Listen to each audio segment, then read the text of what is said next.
There we go. Alright, coming online. See what happens here. Oh my goodness. Alright. Hopefully this is getting ready to go live. A little bit of technical difficulty. Started the technical difficulty yesterday. I don't know what's going on here. Got to get this thing set up. Trying to get over to my primary channel here. Here we go. I think I've got it going here. Let's see. I gotta check this out. There we go. It's finally live streaming. Holy crap! This has been a challenge. I'll tell you what. Yesterday, it was hilarious. Yo, WB, what's up? Chinese Bamboo. Bobby, how's it going? Man, yesterday was the craziest thing. I started. I was putting together a video. Got the video. Got everything all set up. Hit the, got into OBS, started the streaming, and then I started the recording. What I thought was recording, and it turned out that I was streaming instead. So I ended up streaming my video, making some minor changes. I ended up repeating part of the section of it. It was kind of hilarious. Yo, what's going on? Dan, was that Joaquim Santos? Joaquim? Alright, I'm trying to get this technical glitch resolved here.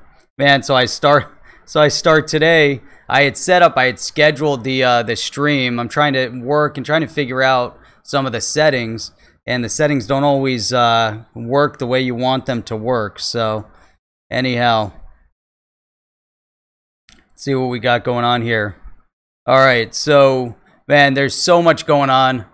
So many things that we're getting into just today, as I was waiting for some feedback, some updates on what's going on with the Token Taxonomy Act.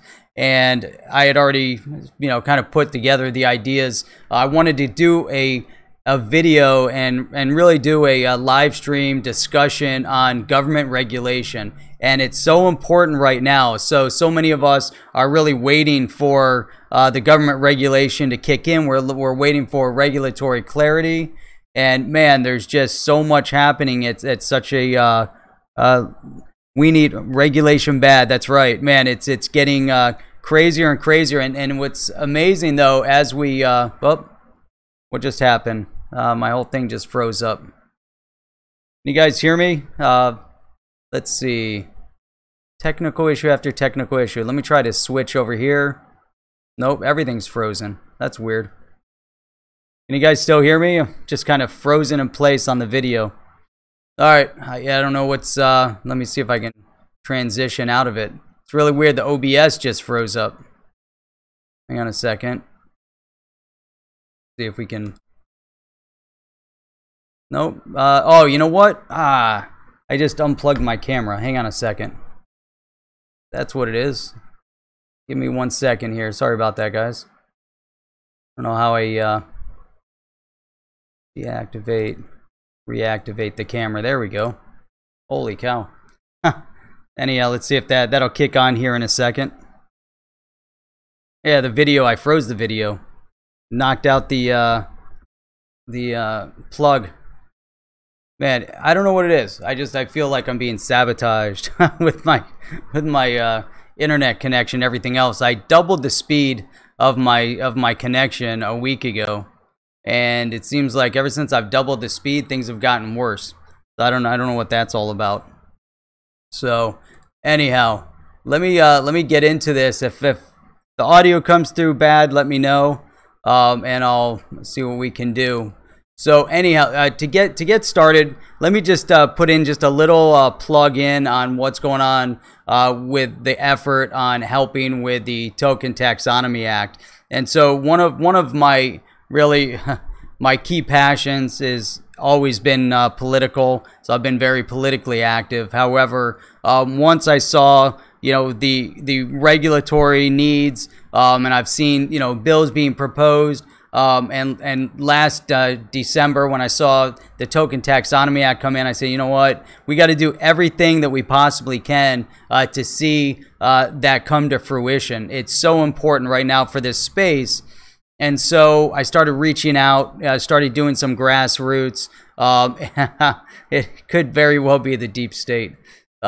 So as I've talked about on others, and I just made a video not too long ago about the Token Taxonomy Act. So there are some hurdles, and there are 3 primary hurdles. And what I can say, and where did I put this? Hang on, I gotta pull this up real quick. I want to just put a quick plug-in for this, and then we can get in and talk more in depth about some other areas of government regulation.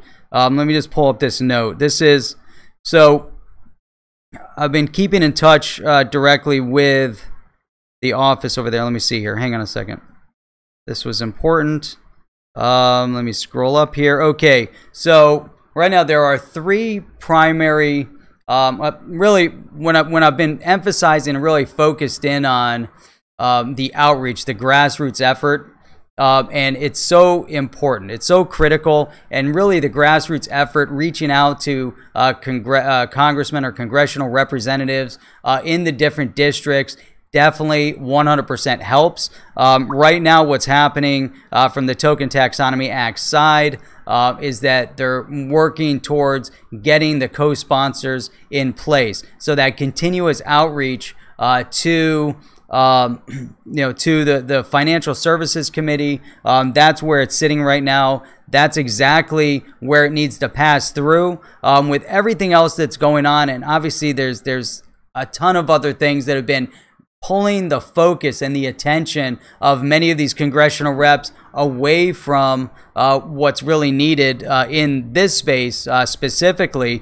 But I can tell you that there are specifically a number of congressional representatives that need an outreach. And if we can get some people that are watching the video, if you can pass this message along to do a little bit more outreach, go down the list of the Financial Services Committee, reach out to the Democrats on that list, find out if they're in your district. That's awesome. If not, that's okay too. But reach out to them. If you're in the U.S., then obviously it makes it a lot easier. If you're outside the U.S., make it a little bit more difficult. But I would really like to see some focus on Bill Foster. He's a Dem on the Financial Services Committee, but he's also part of the Congressional Blockchain Caucus. So obviously, the guy's in the know when it comes to blockchain, when it comes to digital assets. However, since the Token Taxonomy Act is going to go to the Financial Services Committee, they are really in need of a 1-for-1, 1 Republican to 1 Democrat. They need those key co-sponsored Democrats to join in. Bill Foster, Dem from Illinois. If there's anybody watching from Illinois, even if you're not from Illinois, that's okay. Try to reach out. Again, Bill Foster, Dem, Illinois, also on the Congressional Blockchain Caucus. Any outreach to him would be great. Find out where he stands on the Token Taxonomy Act. Find out what he's doing to really help with this. Bring things to where it really needs to go. Now, and let me scroll through here. And then there's others. Even reaching out to Hawaii. You might think that's kind of crazy. You know, it's way out there. So the Democrat rep in Hawaii is Tulsi Gabbard. Then if you're in New Jersey area, if you're in New York, if you're in Michigan, wherever you are, reach out and try to get through. That would be awesome. That would be absolutely awesome. Let's see here. Okay. So just looking through, if you guys have any feedback, comments as I'm talking, go ahead. Okay, that's it. If you guys have any other questions on Token Taxonomy Act, let me know. Otherwise, we're going to get into some other important regulatory stuff. Any word on the lobbying group Ripple sent to DC? Don't know. What I do know is that 100% lobbying group, well, representatives from Ripple from Coinbase, and many of the others have been in touch, in contact with the different congressional representatives. So that's important. Any dates to look out for? What I can tell you right now is time is of the essence to help on the grassroots side. They're doing everything that can be done from the congressional office side. We're talking about at Warren Davidson's office. They're going to do what they got to do. It just serves to back up and support everything that they're working on. And in fact, I've been working with a couple others to get together kind of like an elevator pitch, like a 1 minute to 2 minute video that we're going to send over to them and hopefully get circulated through Congress and get in the hands of all those that need to be educated. What's crazy about it, if you think about most of the congressional representatives, they're out of touch. They're definitely out of touch when it comes to digital assets. They're out of touch, many of them, when it comes to technology. So imagine trying to explain what digital assets mean for the United States, what they mean for the economy of the world. Imagine trying to explain to them exactly what blockchain is and how blockchain is such a revolutionary technology and probably one of the more important technologies of our time. And that's a difficult thing to do, and you have to capture their attention. You have to do it in really a minute, minute and a half, 2 minutes maximum. So been working on some ideas. Hopefully we'll see a video put together here maybe by tomorrow to start sending out to them to get into their hands and really to, again, give that elevator pitch as to this is the key reason why you need to support Token Taxonomy Act. Here's the key reason why you need to support regulatory clarity right now, and we can't wait any longer. So I'll update you guys as we get more details and more info on that. So anyhow, let me jump into other areas of government regulation. I talk about on the thumbnail government control because even with government regulation, there's always going to be a small issue, and it's not really small, but there's always going to be an issue of government control or government overreach, we should say. Hey, Elise, XRP, Guy, what's up? Good to see you guys on. Thanks for joining in. So if you guys don't know, this is Jeff with the HODL Report. You're joining me on Evening Crypto. Decided to live stream tonight. Last night, making a video, and I accidentally live streamed my video. And then, so whoever was on and got to watch the video, I didn't engage with anybody. I thought I was just making the video. It's kind of hilarious by the time I got through it. Fortunately, I held back on all the profanity. So normally, something goes wrong like that, I'm not going to be too quiet about it. So, all right, let me take a look here. All right, so government control, government overreach. I don't know if you guys saw, but Texas, there's a bill right now being proposed in Texas, and this is a far overreach beyond what BitLicense is in New York, and then there's some feedback already coming out of Wyoming, and you have a Wyoming House of Representatives rep actually called the proposed Texas crypto laws specifically worse than BitLicense, and that is, you know, significant. That is significant. So here we have Wyoming that's on the cutting edge, and then you have Texas and New York and some others that are really going the wrong direction. So actually, Caitlin Long put out a post, and so this was on March 14th. So this is all about a week ago when the bill began to was proposed in Texas. But her response here was, Wyoming takes on Texas because it proposed a state-administered surveillance apparatus for crypto. And then she said, I went to the Capitol to try to talk to the sponsor, and the bill in Texas is HB 4371. And I'm going to read some snippets from it. They didn't get to meet with them, but anyhow, so she ended up, she's quoted here as in this article. Which article is this? Being Crypto is the website, but she's quoted here as calling it a draconian law that would do more harm than good. And then she went on to criticize Phil Stevenson. Phil Stevenson is the one that proposed the bill in Texas, proposing a law that would likely eliminate the entire digital currency industry in that region. So, and I'm going to read a couple points off of this. It's kind of crazy. So let me take a look here. Who just came in. 179, Kevin. Getting ready to ask if you've heard anything about states making bit licenses. Yeah, Texas going a little bit further. So check this out. This is crazy, a bill to be entitled an act. Let's see. And they want this enacted. They want this bill to come into effect September 1st of 2019. So here you go into section 1. Let's see. Chapter 662, digital currencies. The definition, so they define digital currencies, means an electronic form of currency that can be denominated to sovereign currency and employs the use of a distributed ledger. So at least they got that part right. They're getting the idea of what the digital currency is. Then they talk about, they're defining a digital wallet. So they're defining all the means of the digital asset space before they recommend their penalty.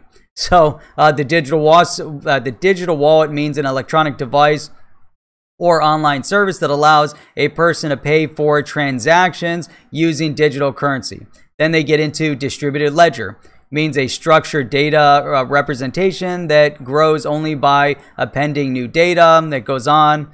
We don't need to get into all the details here. Okay, so here's what becomes important in the bill that they proposed. And this is verified identity digital currency. Means a digital currency that allows the true identities of the sender and the receiver to be known before a person has access to another person's digital wallet. So in essence here, what they're saying is that you can only send a digital asset if the person's true identity is shared with the receiver. Now, then they go a step further.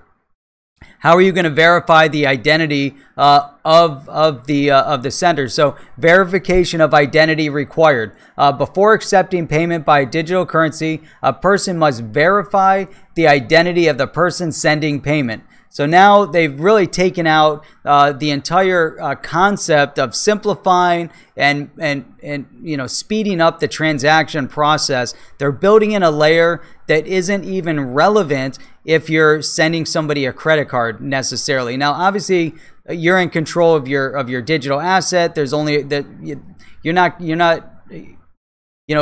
I guess, if you're focused on, like with a credit card, you have your 4-digit number, you have your 3-digit number. With a digital asset, you have to go through a lot more, procedure to make sure that you're sending somebody that digital asset. But here, they're really taking it a step further than just plugging in a 3-digit or a 4-digit code that's on a credit card. They're specifically stating that you cannot send that digital asset without letting the receiver know that who's sending it, your full identity. A person is not required to verify the identity of a person sending payment if the payment is sent by a verified identity digital currency. So now if the currency is a verified identity digital currency, try to say that 5 times fast, but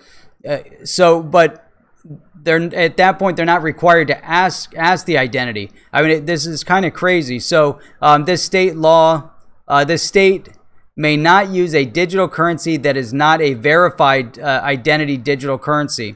So I'm trying to get a better idea and definition of what would send the true identity of the sender. Which digital asset would do that right now? You could potentially, you can obviously find a solution to attach your identity, but this is what they want.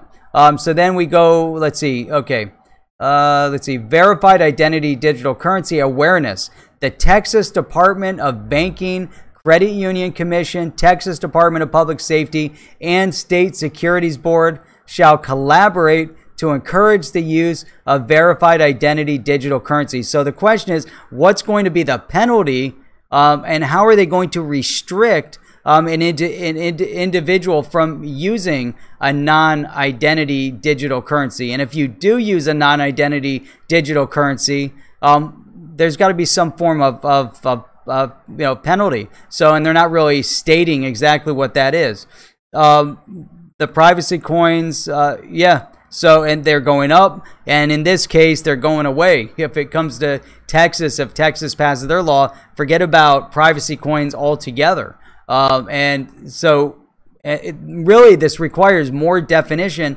When you look at these bills, you see, a lot of statements here, and you would think that they would, clarify. But here, there's no. I'm not seeing penalty. Let me see. Maybe they put it here, and I missed it. So.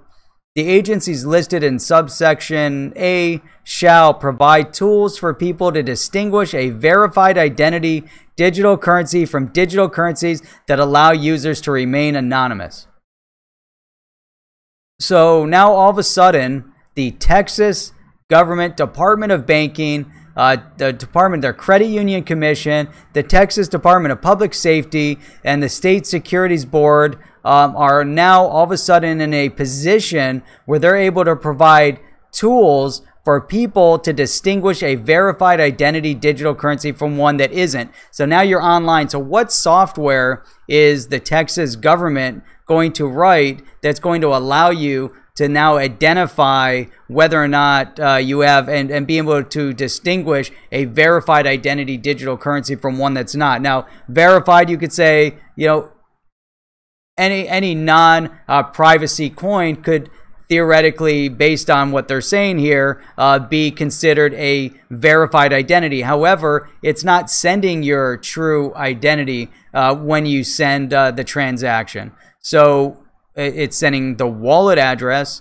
but it's not sending your true identity. So now their requirement is that you're going to attach your identity to your wallet address. So it gets very convoluted, and this is why Caitlin Long said basically single-handedly they pass a bill like this, it's going to kill the state 100% from any form of development within the blockchain space or the utility of digital assets at that point. Now here it says they're also responsible to educate law enforcement agencies on digital currencies. So now all of a sudden you're taking a government agency that doesn't know anything about digital assets or blockchain, and now they're going to not only create the tools, or at least provide the tools, to have people distinguish between these two types of digital assets, digital currencies, but they're also going to be responsible for educating the law enforcement agencies on digital currencies and promote the use of verified identity digital currencies. It's so ass backwards. It really is. This whole thing is so ass backwards. I can't believe we just read through this, But anyhow, let's see what does WB have to say on that. Licensing is backwards. Rather than setting it up so no one can participate without a license, they should make it legal for everyone unless they are restricted from it as a penalty for misconduct. Not a bad idea, for sure. And really, like you said, let everybody participate. If you want to simplify, isn't it really up to and this goes to, what about cash? Cash, someone's paying in fiat currency. I get the goal behind this is really based on making sure that it's not used for black market purchases or nefarious purchases or support of terrorism or what have you.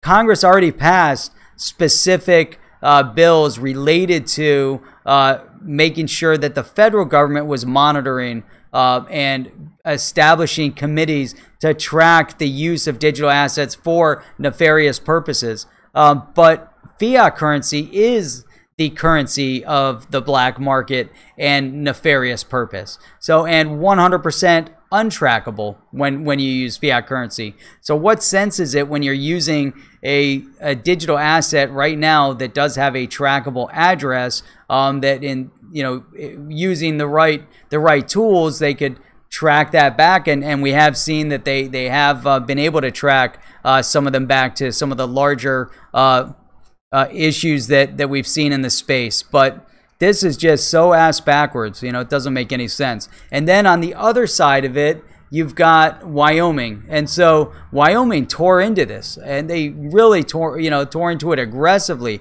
because here we have Caitlin Long, who is really one of the foremost experts and has been fighting in Wyoming to help get their pro-digital assets bills passed and launched. And so now it's crazy how you see this counterbalance. And then we see what's happening at the federal level, and the federal government really trying to tie down at least a subset within the Fed, within Congress right now, trying to tie down some regulatory clarity through the Token Taxonomy Act. So now we have all of this chaos going on in Texas, and really no clarity whatsoever, and still a little bit of chaos in the U.S. marketplace, even though we do see some of the SEC commissioners that have stepped up lately with some interesting statements that really can hint towards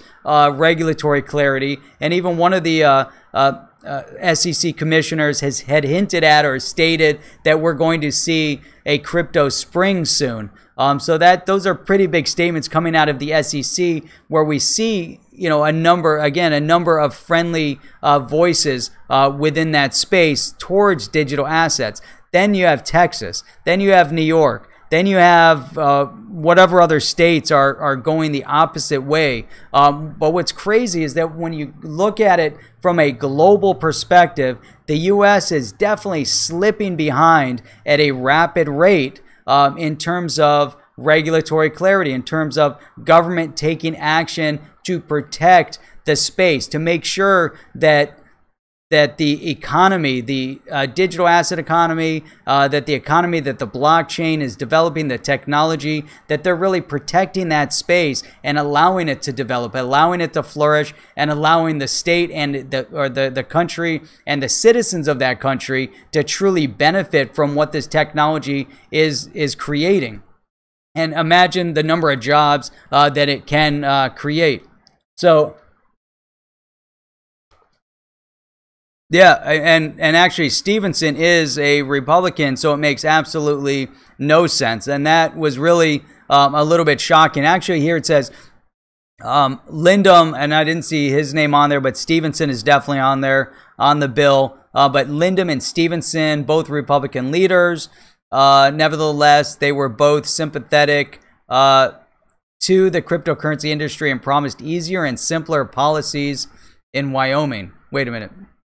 That makes no sense. I don't know. This is here in the article.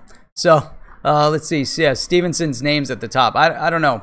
That's crazy. So hang on a second. Globally, on one of my last videos, I talked about what was happening over in Thailand. And the Thailand SEC is taking such huge initiative. But Switzerland. So the Swiss parliament just approved a motion for cryptocurrency regulation. That just happened. That just happened earlier today or yesterday, and that's big news. So we've already seen some big movements coming out of Switzerland. This SIX exchange, and and just overall being a friendly, open environment to blockchain companies, to digital assets in general.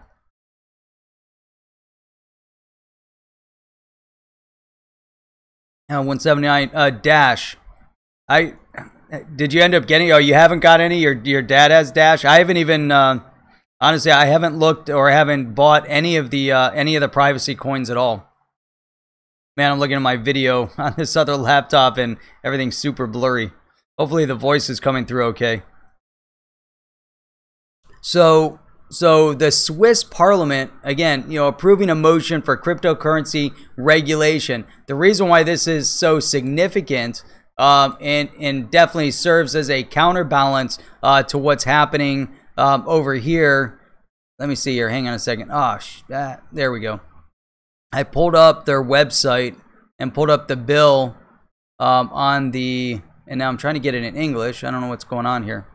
It's in German. I don't speak German. I thought I had this in English. Hang on. Stand by. am I going to translate this into English? No. I was reading it yesterday in English. I pulled this up and now it's in German. And I'll figure this out. It'll come up in a minute. Let's go through the article. Then we can go through the actual bill. Huh. Scared to hold the privacy coins. Yeah, other countries are definitely miles ahead of where we're at right now. Man, it's crazy. I think every time I'm doing this, I don't know what's... Look at this. Look how fuzzy it is. Are you guys seeing the fuzzy video? Or is it just me on my end? I don't know. Let me see what my speed... I'm so upset about these speeds. It says medium signal. And even a medium signal, once you're browsing it over 200 megs per second, I think I should be doing pretty good. And it was supposed to be like 250, 200 to 250 is what I ramped the speed up to. And man, it's acting worse than a dial-up. So let's see here. All right, Switzerland. I'm gonna just refresh this page. Maybe it'll give me the translate option again. Come on, there we go. Translate. What language am I translating into? There we go. I don't know if this is going to be good or not. Their website gave me the option, but I had to translate it through Google. But this will be interesting. Let's see. Okay, so here we go. So the Federal Council plans to submit proposals for the regulation of cryptocurrencies, such as Bitcoin. Let's see. There was an important statement here. All right, anyhow. I don't know. It kind of messed things up. But so here we have the motion. So here is why regulate cryptocurrency. And this was on CCN. I think these are some pretty good statements. And again, serving as a counterbalance to what's happening over here in the U.S. But here we have the motion is the first step in tackling issues like money laundering, extortion, and criminal fraud. While these are all major issues in government-backed fiat currencies like the Swiss franc, fiat currency has strict regulations in place, allowing the government to prosecute criminals and regulate market activity and unfair practices like price manipulation. So obviously they're going to put together, and it doesn't really get into the exact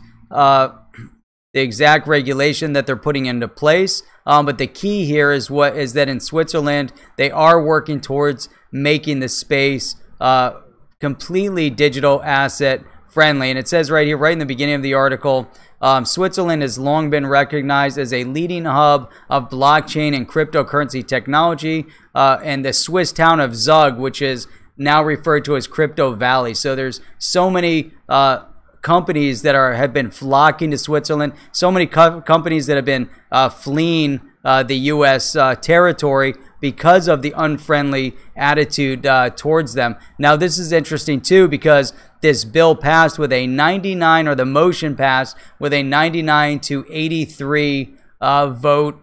So they definitely carried, and they had 10 abstentions, which is interesting.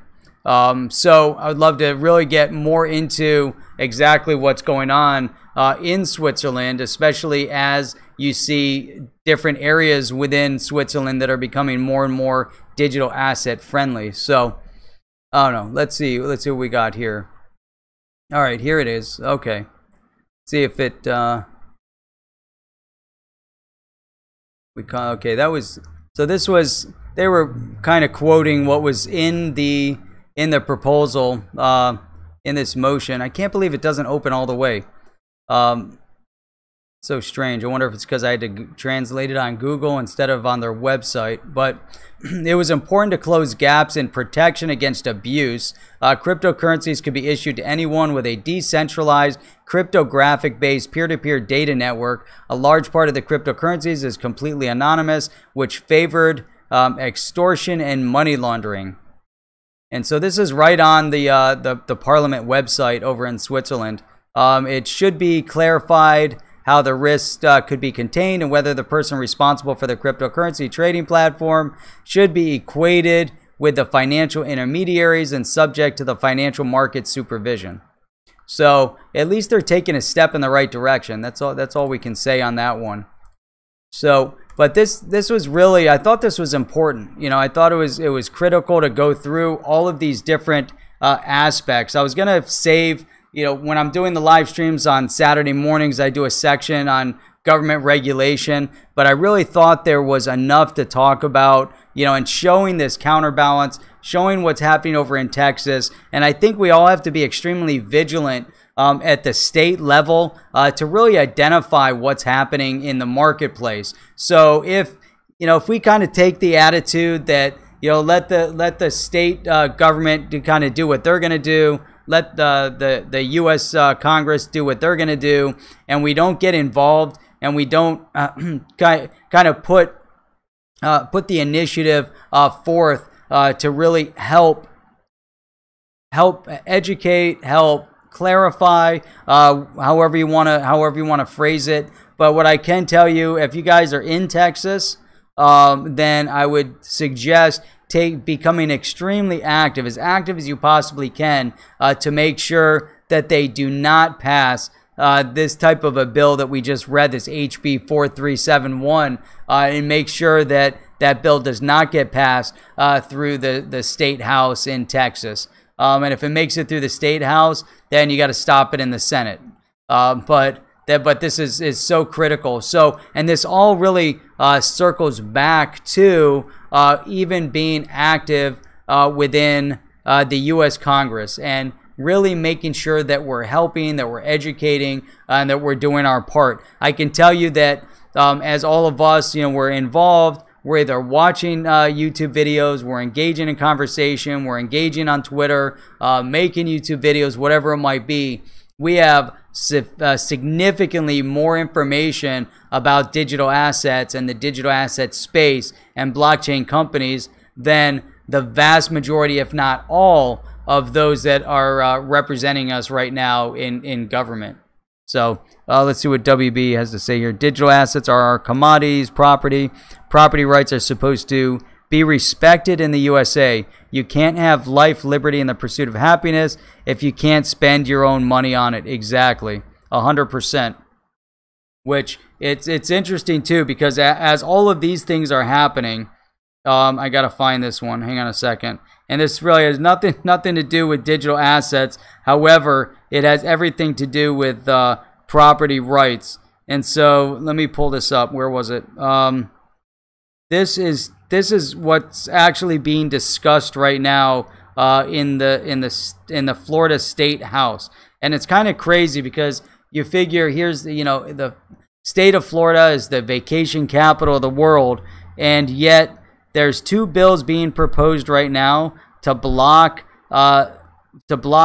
vacation homes, meaning private ownership of vacation homes, putting a limit on how you can rent out your house, which is really a direct reproach against Airbnb, but it really impacts everybody. So if you're putting your house up on like a VRBO and you want to put it out you want to rent it for a week, you want to rent it for 3 days, you want to rent it for 2 weeks, whatever it might be. So they're putting through initiatives right now, and right to WB's point. Sorry, I'm looking over at my other laptop where I'm monitoring the chat. But so to WB's point, this is actually, I'm going to transition. There we go. I'm going to transition that off because it's just coming through blurry anyhow on my end.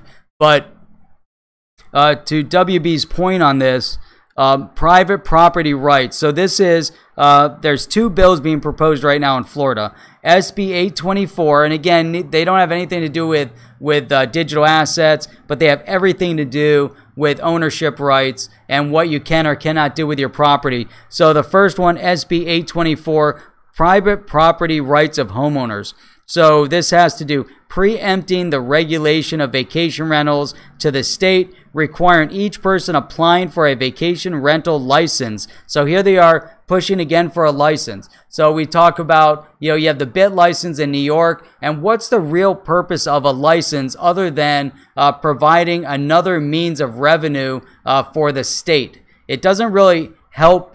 They frame it in a way that it's better for the people. They want to make sure they're protecting, blah, blah, blah, whatever. But at the end of the day, the idea of the license is to limit the number of people that can gain access to that license, raise the cost of the license, and institute a direct means of revenue year over year over year, because people are going to have to reapply for this license every single year in order to maintain whatever it is you're getting the license for. So in this case, getting a license for vacation rental.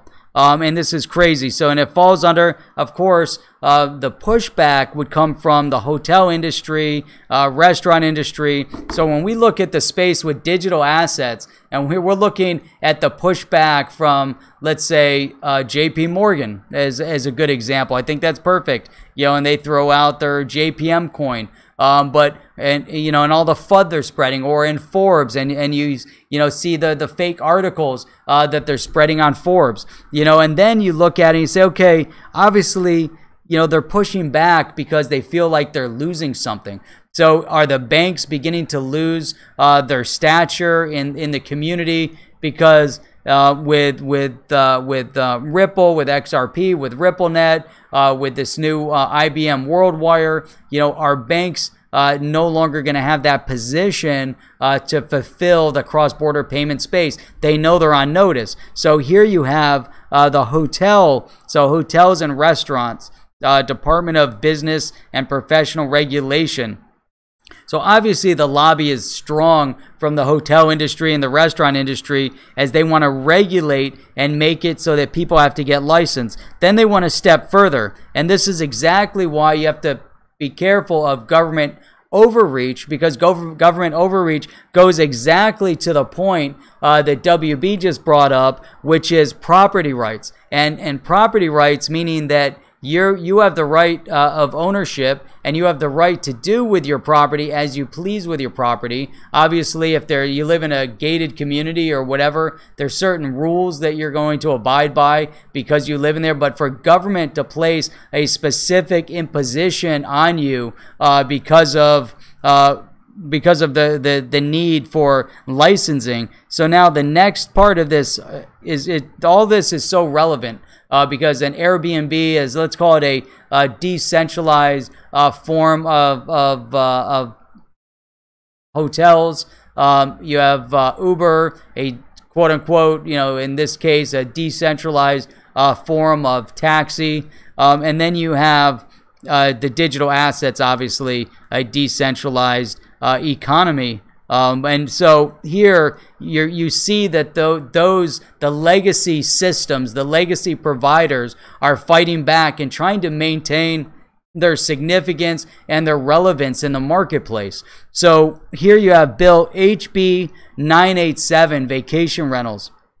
So it's a continuation. So the first part of the submission of their bill has to do with licensing. Oh, here you go. See, now my signal's fading out. So it's obviously the hotel lobby must be attacking me over here.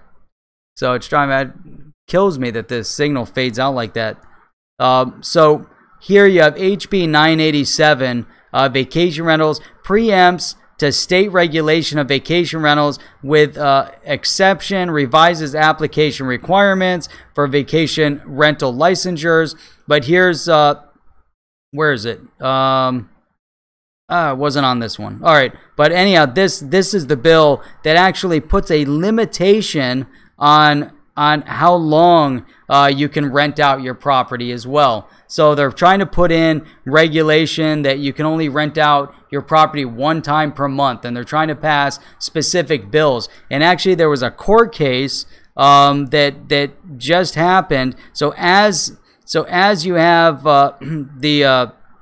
all these laws coming through in the state house in Florida, there was actually another court case that just happened in Miami. Let me see if I still have that one up. That was an interesting court case. I might have closed it. Senate Bill 824. Read that one. Let me see here. 987.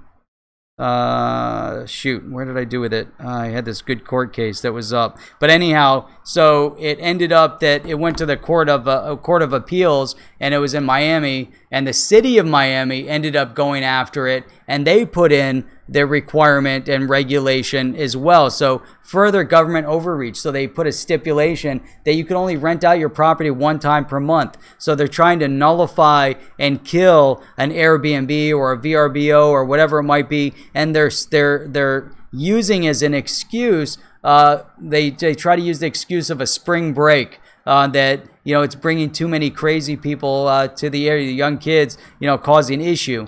Just like, the banks or SWIFT is going to continuously fight back, and they're going to have their lobby in Washington that could be serving as a blockade, who knows, to the Token Taxonomy Act. So even though, and these are all the different hurdles that you have to think about, you have the legacy systems out there that, don't want to be displaced. So what happens with the legacy systems? They're the ones that really were first in market. They're the ones that had the majority of the money at that time, or even now. They might even have the relationships. Even if the new technology has the money, they don't necessarily have the relationships. So the new technology they really have to fight for those relationships. And so the company can fight, but it's the grassroots, it's the users who really have to show their face and get to whether it's city government, whether it's state government, whether it's federal government, it doesn't matter, to really put out the point and really send out the message to these congressional representatives that, hey, I'm in your district and this is important to me, and there's thousands of other people like me that find the significance of this, and the lobbyists that are contacting you are giving you and feeding you false information. And that's what the grassroots effort's all about. But I can tell you just from personal experience that the grassroots effort actually does help because it's your voice. And these people are elected by us. These are, the representatives. So we're electing them, and they represent our interests. At least they're supposed to. So when we don't hold them accountable to what they're supposed to represent, then they don't represent our interests. So accountability is huge. So by making sure that you focus in on that effort of accountability, that's where they begin to represent our interest. So I went kind of on a long tangent there. If you guys have any feedback, comments, anything else that you would like to engage on, any questions, this would be a great time to ask right now. So if you haven't done so already, gotta give a thumbs up, leave a comment, question. I like to keep these to an hour, so I'm going to wrap it up here by 11. Plus, I got to get up early in the morning. So,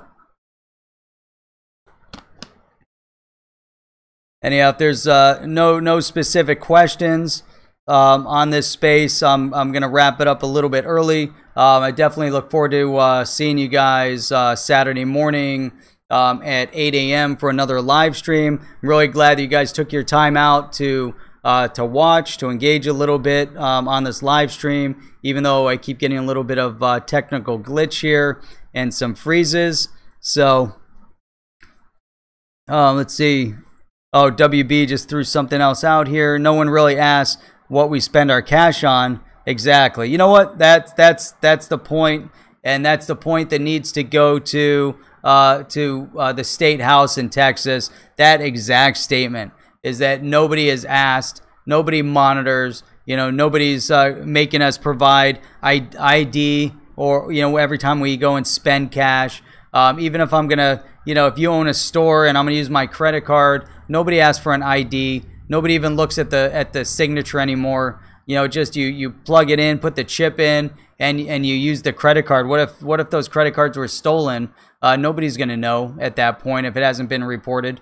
But that's the point. And now here they are trying to handcuff those that want to use digital assets. And again, it's just pushback. Some lobbyists, something got into their heads. Obviously, they're operating on misinformation as they're trying to provide not just government regulation, but government overreach.